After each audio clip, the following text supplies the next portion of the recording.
Hi friends, আজকে একটা নতুন ভিডিও নিয়েছি।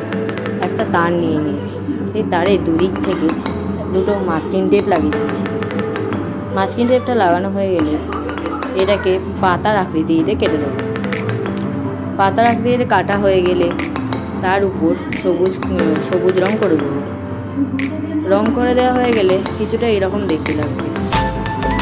তারপর ওটাকে শুকনো করতে দেবো। শুকনো হয়ে যাওয়ার পর একটু হলুদ রং দিয়ে কালার করে দেবো। কালার করা হয়ে গেলে ওটা তৈরি হয়ে যাবে। তারপর একসাথে রাখলে চলবে। এরপরে আর কি ভিডিও দেখতে চাও কমেন্ট এবং লাইক করুন, এবং যারা আমার ভিডিওতে নতুন আছে তারা সাবস্ক্রাইব করুন।